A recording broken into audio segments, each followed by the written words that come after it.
Assalamualaikum warahmatullahi wabarakatuh. Pada kesempatan ini kita akan membahas mengenai pengumpulan data pada penelitian kuantitatif. Nah, sebelumnya kita sudah membahas mengenai teknik sampling, apa itu hipotesa, dan apa itu variabel pada penelitian kuantitatif. Kali ini kita akan bahas lebih jauh bagaimana kemudian teknik pengumpulan data pada penelitian kuantitatif. Apa saja metode-metode yang digunakan dalam pengumpulan ini. Kita akan lihat pada slide-slide berikut.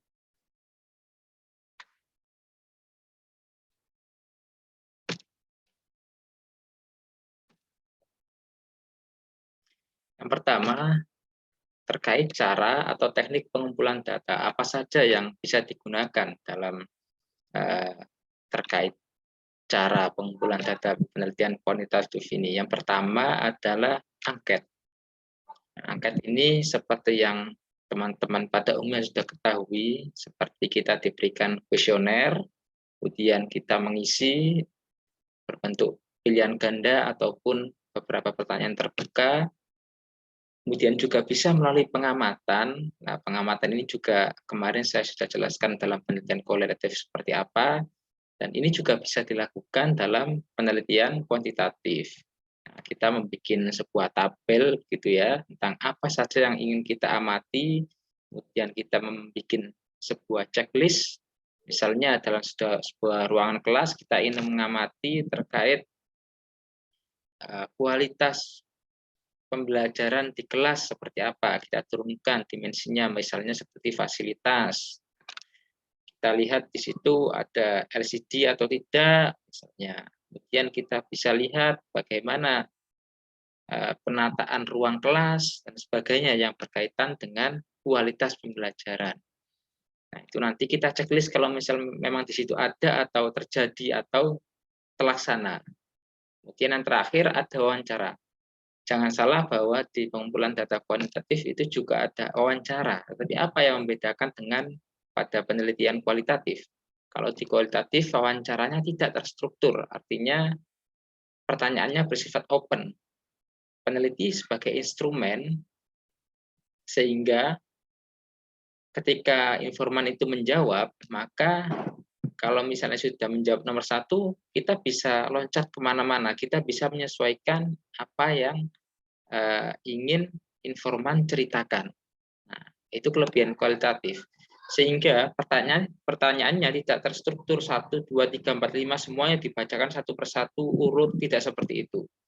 Pada penelitian kuantitatif sebaliknya, pertanyaannya seperti kuesioner gitu, 1, 2, 3, 4, 5 urut kita bacakan, dan kita hanya sebagai seorang guide gitu ya, kita pemandu aja, memandu pertanyaan-pertanyaan. Kemudian mereka menjawab dengan jawaban-jawaban yang singkat. Kita yang mengisikan. Nah, sebenarnya ini istinya jelmaannya dari angket, tetapi ini kita yang coba bacakan. Itu saja sebenarnya kalau di penelitian kuantitatif. Bisa dilihat perbedaan antara kuantitatif dan kualitatif. Ya, yang pertama terkait angket, pengamatan wawancara pada penelitian kualitatif. Wawancaranya open, artinya kita bisa menyesuaikan seperti yang saya sampaikan sebelumnya. Kita bisa menyesuaikan apa yang ingin diceritakan informan. Dan tugas kita adalah menggali lebih dalam informasi dari informan tersebut.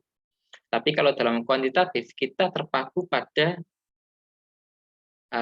angket tersebut, terpaku pada kuesioner yang kita bagikan, terpaku pada pertanyaan-pertanyaan yang sudah kita tentukan sebelumnya. Kita tidak boleh keluar dari pertanyaan yang sudah kita buat. Itu kalau kuantitatif. Kalau kualitatif kita bisa memperdalam pertanyaan itu, bisa menanyakan 4W1H dan sebagainya, itu bisa kalau dalam kualitatif. Tapi dalam kuantitatif itu tidak bisa terjadi. Nah, kemudian ada juga FGD kalau di kualitatif. Nah, artinya data-data itu kita kumpulkan melalui argumen-argumen yang disampaikan oleh kelompok orang yang memiliki kriteria yang sama. Kemudian datanya kita kumpulkan. Tapi kalau dalam kuantitatif ini tidak bisa, karena Kalau dalam kuantitatif, instrumen dalam penelitian itu adalah itu tadi, pertanyaan-pertanyaan penelitian, alat ukur kita, atau kuesioner yang kita buat itu adalah instrumennya. Tapi kalau dalam kualitatif, instrumennya itu adalah peneliti itu sendiri. Sehingga peneliti memiliki tugas sebagai pengumpul data, juga pengontrol informasi yang masuk. Seperti itu. Apa saja tahapannya? Ada cukup banyak tahapan. Yang pertama bisa dimulai dari pengembangan hipotesis. Nah, hipotesis ini seperti yang sudah saya contohkan sebelumnya. Itu bisa dikembangkan berdasarkan dimensi-dimensi, kemudian kita buat poin-poin sebagai pertanyaan. Pertanyaan 1 sampai 3 ini terkait dengan konsep misalnya radikalisme. Pertanyaan 4 sampai 7 ini terkait dengan konsep tentang moderasi beragama. 8 sampai 10 ini misalnya terkait pendidikan dan sebagainya. Intinya konsep-konsep yang kita angkat dalam penelitian kita, yang biasanya kalau dalam kuantitatif digambarkan dalam judul, itu semuanya terwakili dengan pertanyaan-pertanyaan yang sedang kita buat, yang telah kita buat. Yang kemudian itu semuanya menjurus pada hipotesis terima atau tidak. H1-nya seperti apa, H0-nya seperti apa. Nah, itu yang dikembangkan seperti itu nantinya. Kemudian tentukan jenis survei yang ingin dipakai. Misalnya kita ingin survei langsung, atau seperti misalnya pada saat COVID-19 ini kita tentunya sangat riskan ya untuk mendatangi langsung respon-respon kita, sehingga misalnya kita bisa menggunakan via Gform atau via yang lain, sosial media, website. Nah, itu yang bisa kita manfaatkan dalam kuantitatif, dan ini kemudian banyak dipakai terutama pada riset-riset survei gitu ya. Kita mengisi kuesioner online, orang online. Nah, itu menjadi salah satu bagian dari penelitian kuantitatif. Selanjutnya kita bisa menetapkan kategori responden, maksudnya ini. Respondennya siapa saja kita akan tentukan gitu ya, berdasarkan samplingnya itu seperti apa. Rancang tata letak desain ini maksudnya bagaimana kita mengemas instrumen atau bagaimana kita mengemas alat ukur yang sudah kita buat. Misalnya biar agar menarik para responden biar nggak boring gitu ya, kita buat semacam layout, di atasnya ada gambar, atau misalnya diletakkan di sebelah kanan semua. Ini intinya hanya sebatas layouting gitu ya, tidak ada kaitannya sama substansi. Tahap kedua berikutnya, yang pertama rencanakan cara pengumpulan data seperti apa. Kita ingin mengumpulkan data itu seperti apa. Tadi misalnya kita sudah memutuskan menggunakan sosial media gitu ya. Nah, kita caranya seperti apa? Apakah kita menyebar respondennya itu ke semua orang di sosial media kita, atau kita menentukan kelompok-kelompok tertentu yang menjadi target bahwa mereka potensial untuk bisa mengisi lebih efektif dan efisien. Misalnya kita serahkan, kalau misalnya pengen membahas tentang radikalisme misalnya, kita akan rencanakan kita taruh di beberapa lembaga atau organisasi mahasiswa keislaman misalnya. Yang berikutnya kita bisa lakukan uji coba untuk pengembangan alat ukur. Nah, itu tadi setelah kita sebarkan ini sebagai sampel alat ukur, contoh gitu. Kalau misalnya alat ukur kita sudah berhasil dan tidak ada pertanyaan-pertanyaan yang membingungkan dari hasil uji coba kita, maka kita bisa lanjut ke tahap selanjutnya. Jadi kita sebelum pembagian kuesioner, semua kuesioner kita ke semua responden, maksud saya kuesioner kita ke semua responden, kita harus menguji dulu ke berapa persen responden, misalnya ke 20% dari total respon kita akan berikan kuesionernya, apakah mereka memberikan masukan, oh ternyata pertanyaannya ada yang membingungkan, oh ternyata ada yang bias. Nah, itu nanti akan kita olah kembali untuk difinalisasi sebagai instrumen penelitian kuantitatif. Nah, ini tetapkan populasi sasaran. Nah, tadi sudah saya jelaskan bahwa kita harus menetapkan sasaran kita siapa saja. Misalnya populasi kita adalah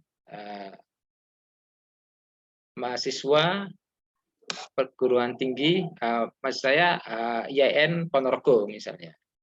Nah, maka ketika populasinya sudah, maka kita tentukan sampel tadi, misalnya kita memberi organisasi keislaman yang ada di dalam kampus. Setelah itu maka kita tentukan kerangka pengambilan sampelnya seperti apa. Kemudian tetapkan teknik sampling. Lah ini yang terpenting sebenarnya. Kita harus menetapkan teknik samplingnya seperti apa. Ada beberapa jenis seperti yang ada pada pertemuan sebelumnya. Ada misalnya kita pakai random sampling, misalnya dengan menentukan namanya cluster misalnya. Atau stratified random sampling yang bertingkat-tingkat. Nah, itu bisa juga kita pilih. Intinya tahap 2 dan tahap 3 ini hampir mirip sebenarnya. Untuk sebuah penegasan, maka tahap 3 ini untuk mengkonfirmasi kembali bahwa tahap 2 itu sudah dilakukan. Kemudian tahap 4, kita mulai mencari responden. Tadi ketika misalnya kita sudah menentukan organisasi mahasiswa, maka kita harus mencari mereka, memastikan bahwa mereka mau menjadi responden kita dalam penelitian yang sedang kita lakukan. Nah, baru ini kemudian kita memulai pengumpulan data yang sebenarnya. Jadi kalau tadi itu hanya untuk menguji alat ukur, menguji instrumen kita, menguji validitas alat ukur kita, apakah valid atau tidak, apakah membingungkan atau tidak, gitu ya. Pertanyaan-pertanyaan yang sudah kita susun di kuesioner. Baru pada tahap 4 ini kita melakukan survei yang sebenarnya. Nah, kalau misalnya kita harus melakukan wawancara, ya kita lakukan wawancara, tapi dengan catatan wawancara yang terstruktur. Dan jangan lupa, setiap wawancara, kita harus punya record datanya. Ya. Kalau misalnya kita survei, ya kita punya coding entry datanya, semuanya harus memiliki jejak digital. Karena itu yang akan menjadi bukti bahwa penelitian kita sesuai dengan standar metodologis. Tahapan yang kelima, ini kita sudah mulai memasukkan data-data yang sudah kita kumpulkan ke dalam komputer. Kalau misalnya survei tadi, kuesioner tadi, maka kita kumpulkan ke dalam satu aplikasi namanya SPSS. Itu biasanya yang banyak dipakai. Bisa juga pakai aplikasi namanya R. Banyak sekali aplikasi statistik untuk pengolahan data kuantitatif. Nah, setelah kita masukkan, kita akan memeriksa kembali keseluruhan data. Apakah ada yang double? Misalnya satu orang ternyata mengisi 3 kali. Nah, itu akan kita eliminasi. Baru kemudian kita lakukan pengolahan dan analisis data. Tahap yang ke-6, ini yang terakhir, kita harus menggambarkan, kita harus mengungkapkan temuan-temuan dari penelitian dalam laporan kita. Kemudian mempresentasikan. Yang menjadi catatan adalah seorang peneliti itu kemudian boleh salah dalam melakukan penelitian. Oleh sebab itu, ada penelitian-penelitian baru yang akan melengkapi atau mengisi bahkan mengkritiki penelitian-penelitian yang sudah ada sebelumnya. Itu sah-sah saja. Yang tidak boleh adalah peneliti itu tidak boleh berbohong. Sekali berbohong, maka itu akan mencederai kaidah-kaidah ilmiah. Ya. Jadi salah dalam sebuah penelitian itu satu hal yang biasa. Kalau misalnya yang sesuai dengan prosedur metodologis, maka kesalahan itu akan mudah untuk dikoreksi atau ditemukan letak kesalahannya di mana dan kemungkinan diperbaiki atau dilakukan pengumpulan data ulang. It's okay. Tapi yang tidak boleh itu adalah bohong. Yang tidak boleh itu adalah memalsukan data-data penelitian yang sedang kita lakukan agar sesuai dengan ekspektasi kita. Itu yang tidak boleh. Nah, selanjutnya kita akan bahas sedikit tentang keterkaitan antara ilmu pengetahuan dan juga penelitian. Sains itu dapat dipandang sebagai institusi sosial atau social institution, sekaligus sebuah cara dalam menghasilkan pengetahuan. Nah, oleh sebab itu, kalau misalnya kita melakukan penelitian dan atas sebuah kesalahan, maka ini adalah hal yang wajar. Ya. Dengan demikian, seorang yang ingin melakukan penelitian yang sama itu akan mencoba menghasilkan pengetahuan-pengetahuan baru dengan tujuan katakanlah ingin mengoreksi pengetahuan yang lama hasil penelitian kita tadi, atau mengisi kekosongan pengetahuan yang lama, gitu ya, atau ingin menyempurnakan. Nah, itu menjadi satu ciri khas dari sebuah pengetahuan dan penelitian, dan itu berjalan saling berkesinambungan. Oleh sebab itu, biasanya ada beberapa tuntutan dalam penelitian, termasuk kita harus menemukan novelty atau kebaruan penelitian kita apa. Maka kita harus katakanlah mencari celah dari penelitian terdahulu, kira-kira kesalahannya di mana, misalnya. Atau ingin menyempurnakan dengan menambah variabel baru. Misalnya penelitian sebelumnya variabelnya A dan B. Nah, di penelitian ini, penelitian yang akan kita lakukan, kita menambah variabel antara A dan B ini dimediasi oleh variabel C. Nah, ini adalah sebuah kerja dari ilmu pengetahuan dan penelitian yang berjalan secara seimbang atau berkesinambungan. Kemudian yang kedua, kita akan membahas tentang komunitas ilmiah. Nah, ilmu pengetahuan ini diperlihatkan melalui pelaksanaan komunitas ilmiah, meneruskan asumsi, sikap, dan teknik dari ilmu pengetahuan. Komunitas ilmiah yang dimaksud di sini itu adalah ketika ada orang atau sekelompok orang ini yang kemudian melakukan penelitian, kemudian mencari pengetahuan atau mengkonstruksi ilmu pengetahuan melalui penelitian, maka mereka ini masuk dalam kategori komunitas ilmiah. Saling mengkritiki, saling mengisi kekosongan, saling menyempurnakan pengetahuan yang selama ini sudah ada atau menjadi general assumption gitu ya. Jadi pengetahuan kita sehari-hari bisa disempurnakan lagi, bisa diperbaiki, bisa disalahkan. Nah, itu adalah tugas dari komunitas ilmiah. Harapannya mahasiswa ini kemudian sebagai agen of change ini tergabung dalam sebuah komunitas ilmiah, meskipun ini adalah sebuah konsep yang abstrak, tapi inilah dunia kita sebagai seorang akademisi, harus legowo menerima kritik terhadap setiap penelitian yang kita lakukan. Kita harus legowo ketika penelitian kita disempurnakan oleh orang lain, dikutip oleh orang lain. Nah, ini menjadi basis bahwa kita sedang berada pada komunitas ilmiah. Apa saja norma-norma atau aturan-aturan yang sebenarnya meskipun tidak tertulis, tetapi ini harus kita internalize, harus kita pahami, harus kita jadikan acuan. Gitu ya. Yang pertama, universalism. Nah, penelitian itu dinilai hanya didasarkan pada manfaat dari ilmu pengetahuan. Artinya, apa yang kita lakukan dalam komunitas ilmiah ini harus membawa manfaat pada kehidupan yang universal secara umum. Ya, kita mampu menunjukkan manfaat penelitian kita apa buat kelompok, buat individu, buat negara. Nah, itu universalism. Yang kedua, ketidakpercayaan yang terorganisasi. Nah, atau skeptik gitu ya. Semua bukti haruslah dapat dipertanyakan. Artinya, kita sebagai peneliti tidak boleh mudah percaya. Ya.